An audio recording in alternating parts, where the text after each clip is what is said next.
meron po tayong special guest. Ano pong pangalan ninyo? Lorena Policarpio po, Pastor. Lorena. Okay, taga saan po kayo sa Philippines? Bulacan po. Sa Bulacan. And Ma'am Lorena, gano'n na po kayo katagal na OFW? 50 na po. 15 years? Yeah. Ah, wow. And bago kayo mag-decide na mag-abroad, may work kayo sa Philippines or Meron po kaming branch ng Natasha. nagsisell kayo para may Nagsisell po kami. para may brochure, mga ganun-ganun? Opo. Yan Parang kasi- Avons. Ganun po. Hindi po kami sponsor ng Natasha, ha?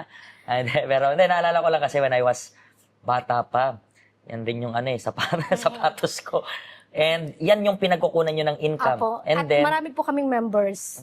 Pero dumating po yung parang na siya, ang Natasha, parang hindi na maganda. Parang Yung nag-down na. I remember. So, lahat doon kinukuha namin, mga expenses namin, parang hindi na namin naano yung talagang income namin. Pero yung una mong abroad, may pamilya ka na niyan? Wala Opo, pa? meron pa, May meron na asawa po. ka na, tapos sila na yung anak mo niyan? Dalawa po, first abroad ko po, 2 months lang ako sa UAE din po. So, talagang ang reason mo nang nag-abroad ka kasi wala nang income? wala Kulang na po income at ang dami po naming utang. Kasi 400,000 po ang naging utang namin sa Natasha nung time na yon. Kasi mga tumalbog na cheque, na yung mga members din na hindi na nakabayad sa amin, may mga namatay, merong hindi na talaga namin So, nasingil. 400,000. Opo. And saan ka unang nag-abroad? Sa UAE po. Pero ilang buwan lang? Dalawa? 2 months po kasi nung makita po sa medical ko, buntis po ako nung pumunta ako doon. Ito yung pangalawa mo na? Yun po yung panganay pangatlo ito? na po, pangatlo Ito na yung po. pangatlo. So, Bunso po. Dumating, bakit sa medical sa Philippines hindi nakita? Hindi na po ako tines ng pregnancy test. Pero nagbayad po kami. Kasi nung time po na yun, ako lang po yung may asawa, 4 po yung dalaga. So, iginaya na lang nila siguro ako. Pero nagbayad po kami for pregnancy test.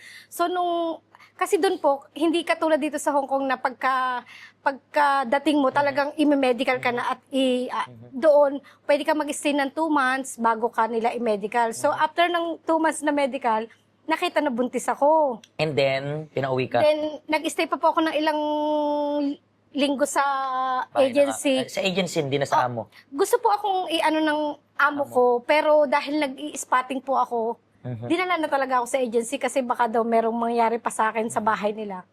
So, nung time po na yun, nag-stay ako ng ilang linggo sa agency, then dinala na po ako sa airport nung malaman talaga nila na nag-i-spotting talaga ako ng... So, ang hirap kasi may utang ka na nga, tapos ganun pa. Tapos magkasama na po kami na asawa ko kasi sinundo ako sa airport. Sinisigil pa po kami talaga kasi nag-breach of contract daw po ako. Sinisigil pa ako ng 60,000 pero magkasama na kami ng asawa ko sa bus, pauwi sa amin. Sinisingil ka pa rin? Sinisingil pa rin ako ng agency kasi kailangan ko daw talaga magbayad ng 60,000 para makauwi ako. Hindi nila alam, nakauwi na talaga ako. Kaya yun po. Tapos, bumalik po ako 2008 after kong mga anak. Mga ilang buwan pa lang yung anak mo niyan? 1.5 years po. So, pagkatapos nun, so, that throughout na nagbubuntis ka and then nanganak ka, paano nyo hinandle yung ganong situation? Mahirap, di ba? Ang hirap po kasi nung time po na yun na bago ako mag-abroad, nag-close na rin po yung company ng asawa ko. So, Sunod-sunod talaga. Sunod-sunod po talaga.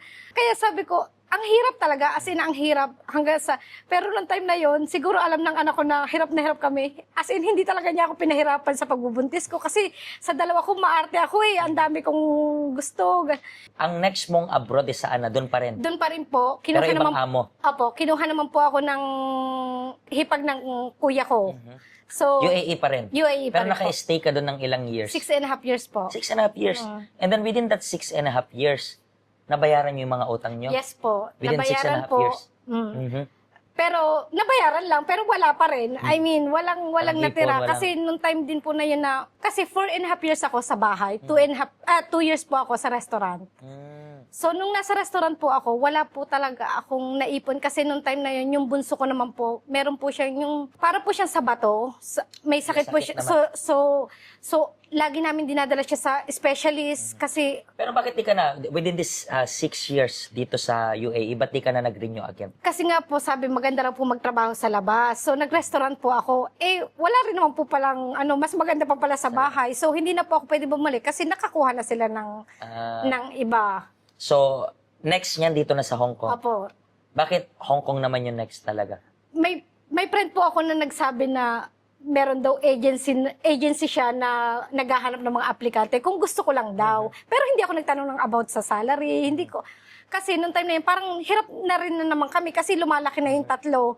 So, grab mo na yung opportunity. So, sabi ko sa mister ko, pwede ba akong pero nung time na yun, ayaw po niya talaga. Ayaw niya, sabi niya, wag na lang. Sabi niya, sabi ko, paano naman yung mga ng bata? Sabi mo, hindi mo naman nga kaya na sakita mo lang. So, kahit wala po siya nagawa. Ilang years ka na dito sa Hong Kong? 9 po. 7 and a half po ako doon sa una ko, tapos ito na po. Ito na.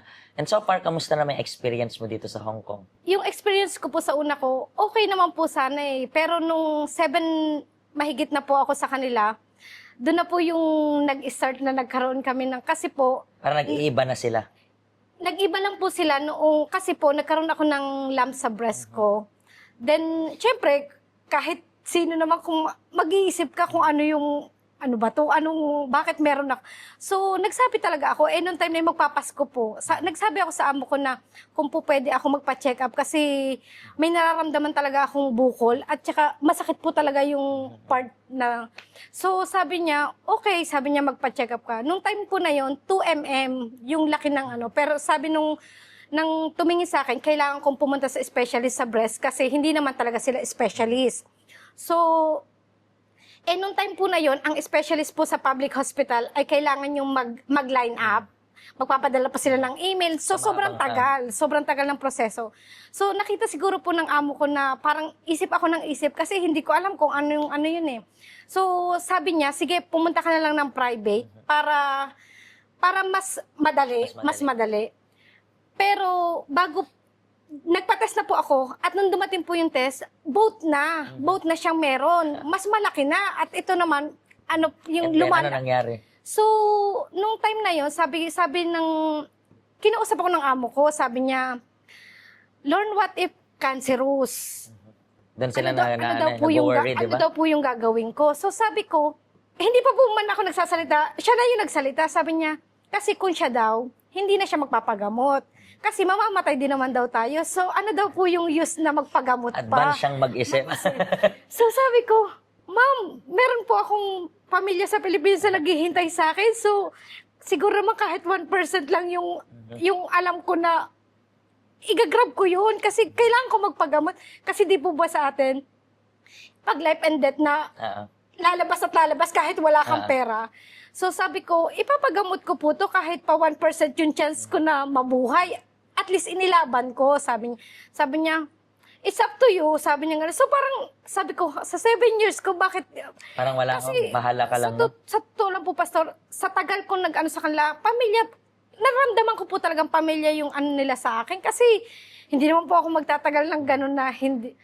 So parang nasaktan ako nung time na yon. Pero sabi ko, sige lang, sabi ko, wala naman ako. So, nag-pray lang na lang po, pero wala po kasi akong off sa kanila. Bali sa 1 year, 5 times lang ako nag-day off. So, pero nag-aano na po ako ng mga online natin. At saka pag lumalabas nga ako, talagang dito muna ako dumidiretso. Sa central pa po dati nung time na yon. So, that's the time na rin na nakilala mo yung health center.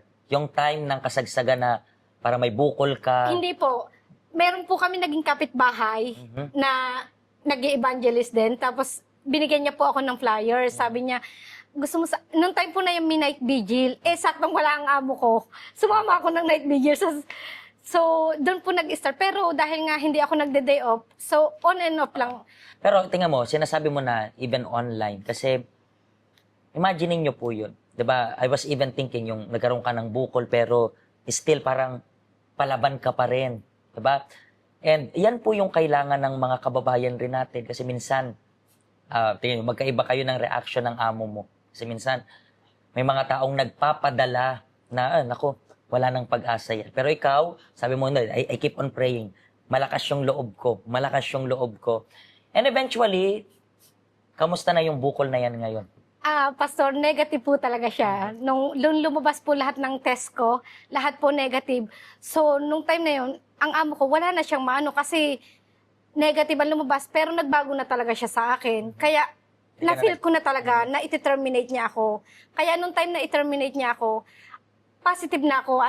Talagang pinag-pray ko na talaga yung kay God na talagang... Ikaw na bahala, di ba? Ikaw na bahala. Kasi ginawa ko naman lahat eh. And as of now, kumusta tong next employer mo? Ngayon po, blessed na po ako sa... Ayun, nakaka-day off ka, di ba? Opo. At kaya sinabi ko talaga na ang Sunday para kay God. Tingnan mo, importanteng sinabi mo na nung time na parang kontra lahat ng sitwasyon sa'yo, naging matatag ka lang.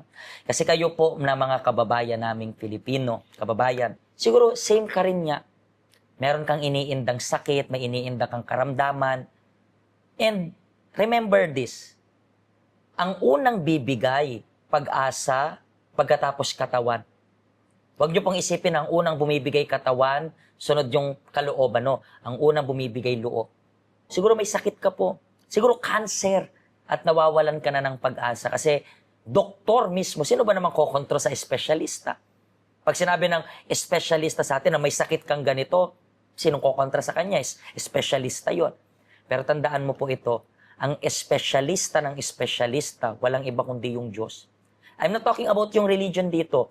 Kailangan mo ng lakas ng loob para mapagtagumpayan mo lahat ng kinakaharap mo. Katulad niya, at naniniwala po ako na itong story mo ay makaka-inspire sa kanila. And tandaan mo to, kung kulang ka ng lakas ng loob, yung help center natin bukas everyday. Maraming salamat po sa pag-share nyo ng story. At sa susunod pong episode natin sa Empowering OFW, I believe na makaka-relate naman yung iba sa inyo na merong pinagdadaanan rin. God bless you po.